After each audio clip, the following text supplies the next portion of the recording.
Negosyo po ba ang gusto nyo na madali lang gawin at maliit lang po ang puhunan?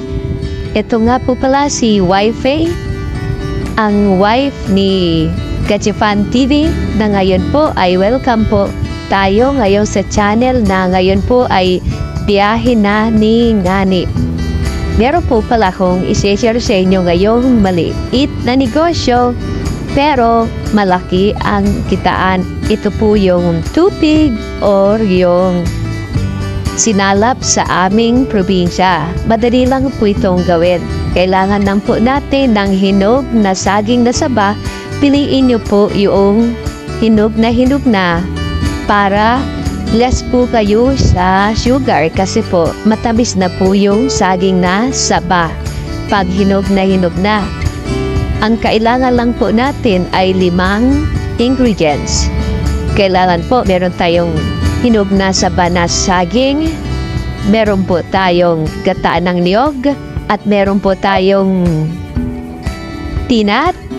Lagyan din po ito ng keso. At meron din po tayo na hindi mawala ang glutinous rice or malagkit na bigas. Yun lang po ang gagawin natin. I-mix yupat or mekos-bekos lang po. Napakadali lang pong gawin. Nakita niyo na. Minekos-mekos lang po natin. Kailangan lang po yung dahon ng saging ay isalab niyo po muna or erang niyo muna sa mainit na apoy. Siyempre, pag kayo'y tinatamad, pwede niyo naman po itong buhusan na lang ng tubig na mainit. Ganito lang po ang gawin natin. Kailangan po yung dahon. Pahiran po muna natin siya ng oil. Kung meron kayong margarine or butter, pwede po yun. Ahil didikit po yung butter sa dahon. Gawin niyo po ay ganito. Iluto niyo na lang po siya sa grill. Ngayon po ako po ay nagluto sa oven kasi ito lamang po ay aming merienda ngayong araw. Pero kung inenegosyo niyo po ito, dapat iluto niyo ito sa barbecue grill. Alam niyo po kung bakit? Dahil po ang aroma ng dahon ay napakabango.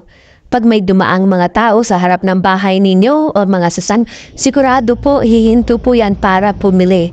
Dahil dun sa amoy palang pura ahon ng saging ay talagang mahahalina na po silang bumili ng iyong tinitindang tupig or sinalab.